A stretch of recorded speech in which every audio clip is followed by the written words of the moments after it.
ಮೊದಲ ಬಾರಿಗೆ ಇಬ್ಬರ ಮಧ್ಯ ಯಾವುದೇ ಜಗಳವಾಗ್ಲಿಲ್ಲ.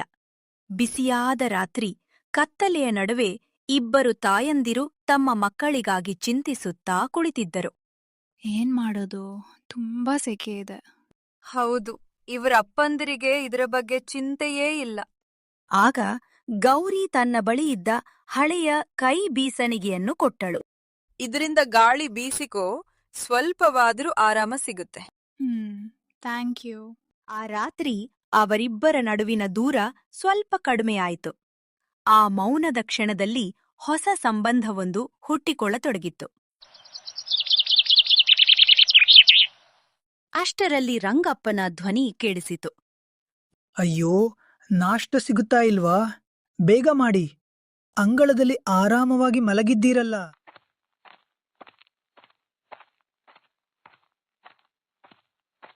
ನಮಗೆ ಸಿಕ್ಕಿರೋ ಸೊಸೆಯರು ಕೂಡ ವಿಚಿತ್ರ. ಗಂಡಂದಿರನ್ನು ಕೋಣೆಯಲ್ಲಿ ಬಿಟ್ಟು ತಾವೇ ಅಂಗಳಕ್ಕೆ ಬಂದು ಮಲಗಿದ್ದಾರೆ. ಸರಿ ಸರಿ, ಈಗಲೇ ಉಪಹಾರ ಮಾಡ್ತೀವಿ. ಅಯ್ಯೋ, ಇವತ್ತು ಇಬ್ರು ಒಟ್ಟಿಗೆ ಮಾತಾಡಿದ್ರಲ್ಲ, ವಾರೆವಾ, ಶಬ್ಬಾಸ್ ಶಬ್ಬಾಸ್. ಗೌರಿ ಮತ್ತು ಲಕ್ಷ್ಮಿ ಏನೂ ಮಾತಾಡ್ಲಿಲ್ಲ. ಆದರೆ ಅವರ ಕಣ್ಣುಗಳಲ್ಲಿ ಹೊಸದೊಂದು ಹೊಳಪು ಕಾಣಿಸುತ್ತಿತ್ತು.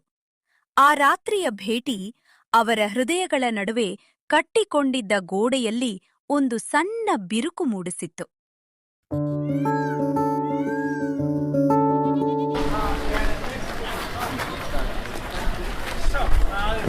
ತರಕಾರಿ ಬೆಲೆ ಎಷ್ಟೋ ಜಾಸ್ತಿ ಆಗಿದೆ. ಮನೆ ಖರ್ಚು ನಿಭಾಯಿಸೋದೇ ಕಷ್ಟ ಆಗ್ತಿದೆ.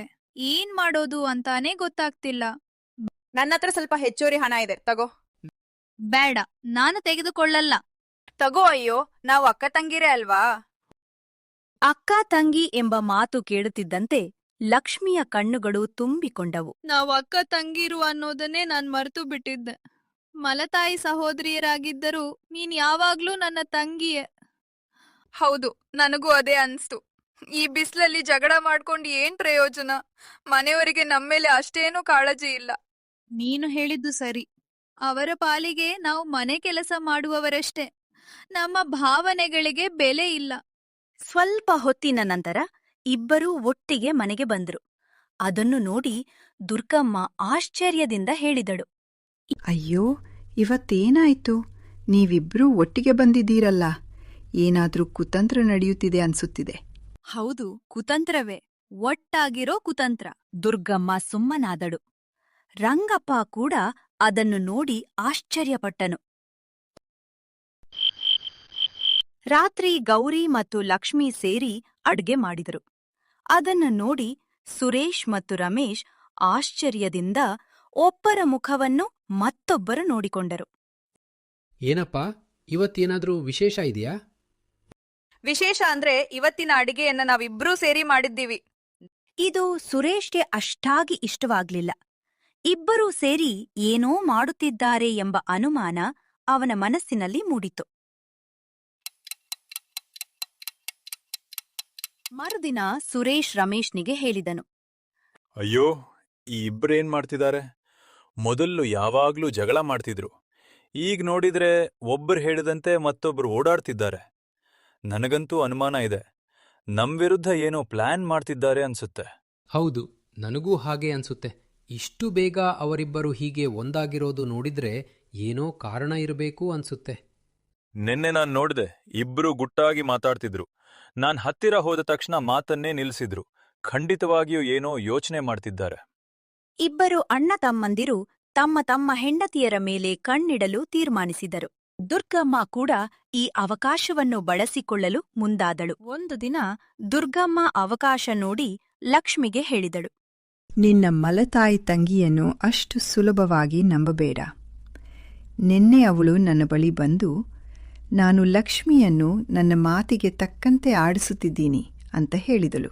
ಆದರೆ ಲಕ್ಷ್ಮೀ ದುರ್ಗಮ್ಮನ ಮಾತುಗಳನ್ನು ನಂಬಲಿಲ್ಲ. ತನ್ನ ತಂಗಿಯ ಮೇಲಿದ್ದ ನಂಬಿಕೆಯಿಂದ ಅವಳು ನೇರವಾಗಿ ಗೌರಿಯ ಬಳಿ ಹೋದಳು. ಗೌರಿ, ನೀನ್ ನಿಜವಾಗಿಯೂ ನನ್ನ ಬಗ್ಗೆ ಹೀಗೆ ಹೇಳಿದ್ದೀಯಾ? ನನ್ನನ್ನ ಮೂರ್ಖಲನ್ನಾಗಿ ಮಾಡ್ತಿದ್ದೀಯಾ? ನಾನು ಹಾಗೆ ಏನು ಹೇಳಿಲ್ಲ. ನಿನಗೆ ಈ ಮಾತು ಹೇಳಿದ್ದು ಯಾರು? ಅತ್ತೆ ಹೇಳಿದ್ದು. ಅದಕ್ಕೆ ನಾನ್ ನಿನ್ನ ಬಳಿ ಕೇಳೋಕೆ ಬಂದೆ. ಹಾಗಾದ್ರೆ ಇದು ನಮ್ಮಿಬ್ಬರ ನಡುವೆ ಜಗಳ ಹಚ್ಚುವ ಪ್ರಯತ್ನ. ಕೇಳು, ಇನ್ನು ಮುಂದೆ ಯಾರ ಮಾತಿಗೂ ಕಿವಿಗೊಡಬೇಡ. ಏನೇ ಇದ್ದರೂ ನೇರವಾಗಿ ಮಾತಾಡೋಣ. ಹಾಗೆ ಹಣ ಸೇರಿಸಿ ಒಂದು ಎಸಿ ಹಾಕಿಸೋಣ. ನನ್ನ ಬಳಿ ಸ್ವಲ್ಪ ಉಳಿತಾಯ ಇದೆ. ನೀನು ನಿನ್ನ ಬಳಿ ಇರುವುದನ್ನು ಸೇರಿಸು. ಇಬ್ಬರೂ ಸೇರಿ ನಮ್ಮ ಕೆಲಸ ಮಾಡಿಕೊಂಡು ಹೋಗೋಣ. ಒಬ್ಬರ ಮೇಲೊಬ್ಬರು ನಂಬಿಕೆ ಇಟ್ಟು ಇಬ್ಬರೂ ಕೈಕುಲುಕಿದರು. ಬಿಸಿಲು ದಿನದಿಂದ ದಿನಕ್ಕೆ ಹೆಚ್ಚಾಗುತ್ತಿತ್ತು. ಉಷ್ಣಾಂಶ 45 ಡಿಗ್ರಿ ದಾಟಿತ್ತು. ಒಂದು ದಿನ ಲಕ್ಷ್ಮಿಯ ಮಗಳಿಗೆ ತೀವ್ರ ಜ್ವರ ಬಂತು. ಜ್ವರದ ಜೊತೆಗೆ ಅವಳಿಗೆ ವಾಂತಿ ಕೂಡ ಶುರುವಾಯಿತು. ಲಕ್ಷ್ಮಿ ಗಾಬರಿಯಾಗಿ ತನ್ನ ಗಂಡನ ಬಳಿ ಹಣ ಕೇಳಿದಳು. ನಮ್ಮ ಮಗಳಿಗೆ ತುಂಬಾ ಜ್ವರ ಬಂದಿದೆ.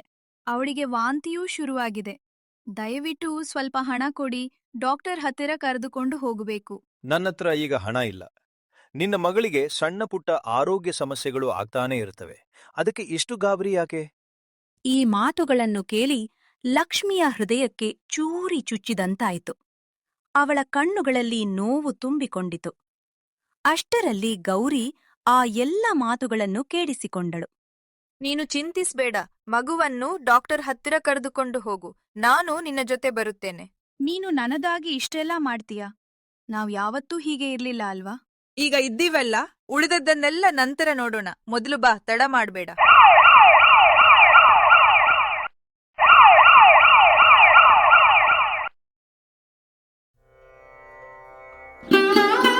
ಡಾಕ್ಟರ್ ಹತ್ತಿರದಿಂದ ಗೌರಿ ಮತ್ತು ಲಕ್ಷ್ಮಿ ಮನೆಗೆ ಹಿಂದಿರುಗಿದಾಗ ಸುರೇಶ್ ಮತ್ತು ರಮೇಶ್ ಇಬ್ಬರೂ ಕೋಪದಿಂದ ಕುಳಿತಿದ್ದರು.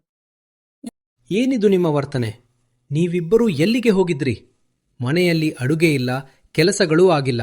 ಎಲ್ಲಿಗೆ ಹೋಗಿದ್ರಿ? ನಮ್ಮ ಮಗಳು ಆಸ್ಪತ್ರೆಯಲ್ಲಿ ದಾಖಲಾಗಿದ್ದಾಳೆ.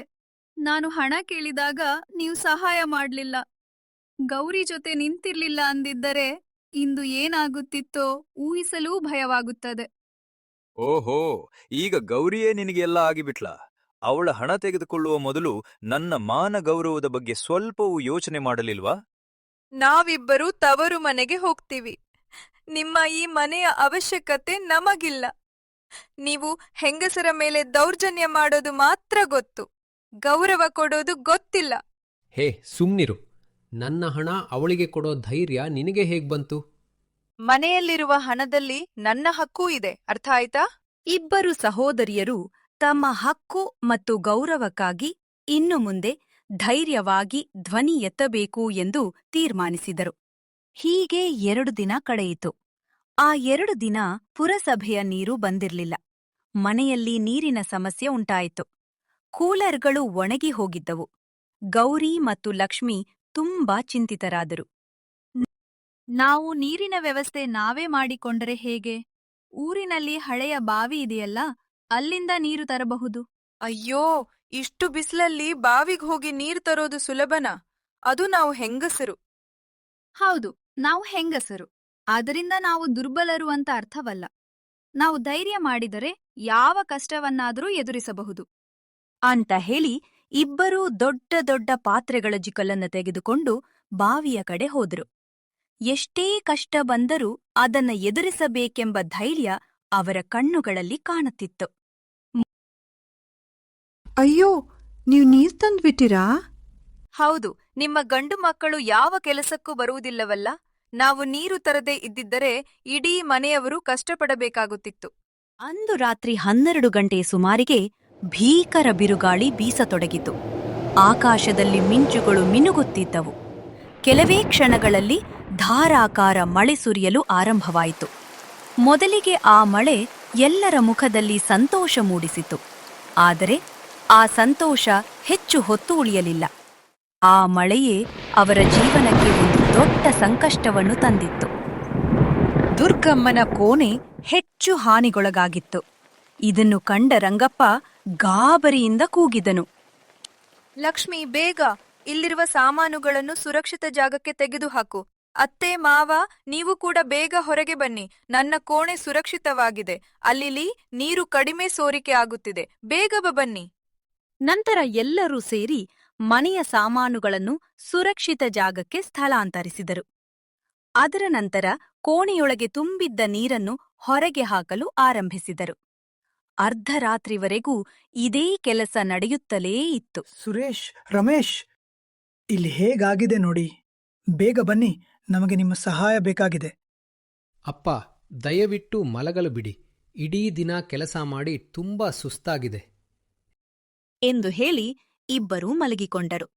ರಂಗಪ್ಪ ಅವರನ್ನು ಎಬ್ಬಿಸಲು ಮತ್ತೆ ಮತ್ತೆ ಪ್ರಯತ್ನಿಸಿದರು. ಆದರೆ ಇಬ್ಬರೂ ಗಾಢ ನಿದ್ರೆಯಲ್ಲಿ ಮುಳುಗಿದ್ದರು. ಎಷ್ಟೇ ಕರೆದರೂ ಎದ್ದೇಳಲಿಲ್ಲ. ಕೊನೆಗೆ ರಂಗಪ್ಪ ನಿರಾಸೆಯಿಂದ ಹೇಳಿದನು, ಮಕ್ಕಳೇ, ನಿಮ್ಮಿಬ್ಬರಿಗೂ ನಾನು ತುಂಬಾ ಅನ್ಯಾಯ ಮಾಡಿದ್ದೀನಿ.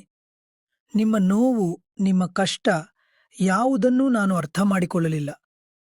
ಆದರೆ ಈ ರಾತ್ರಿ ನೀವು ತೋರಿಸಿದ ಧೈರ್ಯ ಮತ್ತು ತ್ಯಾಗವನ್ನು ನೋಡಿ ನಿಜವಾದ ಶಕ್ತಿ ನಿಮ್ಮಲ್ಲೇ ಇದೆ ಎಂದು ನನಗೆ ತಿಳಿಯಿತು. ಮಾವ, ನಾವ್ ಯಾವುದೇ ದೊಡ್ಡ ಕೆಲಸ ಮಾಡಿಲ್ಲ. ಒಟ್ಟಾಗಿ ಇದ್ದರೆ ಯಾವ ಕಷ್ಟವನ್ನಾದರೂ ಎದುರಿಸಬಹುದು ಎಂಬುದನ್ನು ಮಾತ್ರ ಕಲಿತಿದ್ದೇವೆ. ನಾವು ಮಲತಾಯಿ ಸಹೋದರಿಯರಾಗಿದ್ದರೂ ಕೊನೆಗೆ ಸಹೋದರಿಯರೇ. ಯಾವಾಗಲೂ ಒಬ್ಬರ ಜೊತೆ ಒಬ್ಬರು ಇರುತ್ತೇವೆ. ಆದರೆ ನಿಮ್ಮ ಗಂಡು ಮಕ್ಕಳು ನಿಮ್ಮ ಸ್ವಂತ ರಕ್ತದ ಸಂಬಂಧವಾಗಿದ್ದರೂ ಇಂದು ಈ ಕಷ್ಟದ ಸಮಯದಲ್ಲಿ ನಿಮ್ಮ ಜೊತೆ ನಿಂತವರು ನಾವು. ನನ್ನ ಮಕ್ಕಳ ತಪ್ಪುಗಳನ್ನು ನಾನು ನೋಡಿದರೂ ನೋಡದಂತೆ ಇದ್ದೆ. ಅವರು ನನ್ನ ಸ್ವಂತ ಮಕ್ಕಳು ಎಂಬ ಕಾರಣಕ್ಕೆ ಅವರನ್ನು ಯಾವಾಗಲೂ ಸಮರ್ಥಿಸಿಕೊಡುತ್ತಿದ್ದೆ. ಈ ಬೇಸಿಗೆಯ ದಿನಗಳು ಅವರಿಗೆ ಸಾಕಷ್ಟು ನೋವುಗಳನ್ನು ತಂದಿದ್ದವು.